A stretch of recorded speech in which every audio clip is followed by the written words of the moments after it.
that bin Laden separated his leaders, spread them around because he expected an attack, and there was no response.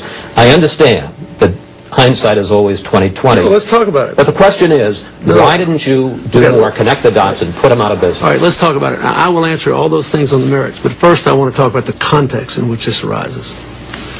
I'm being asked this on the Fox network.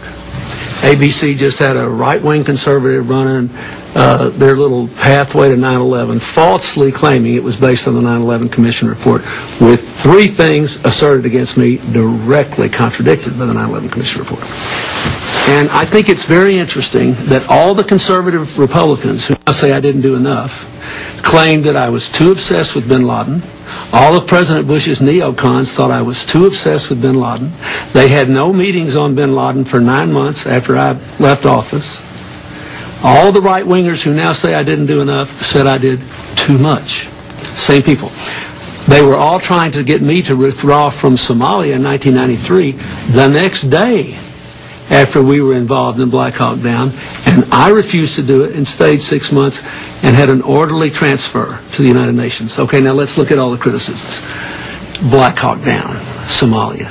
There is not a living soul in the world who thought Osama bin Laden had anything to do with Black Hawk Down, or was paying any attention to it, or even knew Al-Qaeda was a going concern in October of '93. I understand. No, wait. Don't tell me this. You asked me why didn't I do more to bin Laden. There was not a living soul.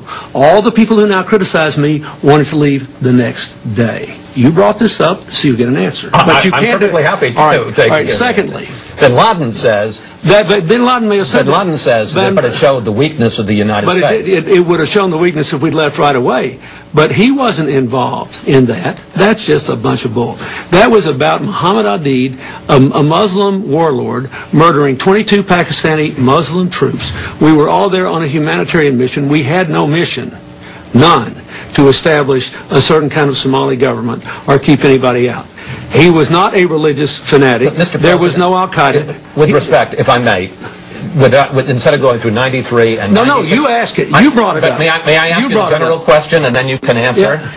The 9/11 Commission, which you talked about, and this is what they did say, not what ABC pretended they said. What did they say? They said about you and President Bush, and I quote, "The U.S. government took the threat seriously, but not in the sense of mustering anything like the kind of effort that would be gathered to confront an enemy of the first, second, or even third rank."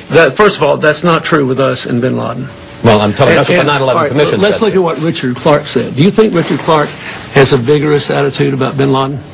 Yes, I do. You do, don't you? He has a variety of opinions and loyalties, but yes, he has a vigorous opinion. Yeah, he has a variety of opinions and loyalties now. But let's look at the facts. He worked for Ronald Reagan. He was loyal to him. He worked for George H.W. Bush. He was loyal to him. He worked for me, and he was loyal to me.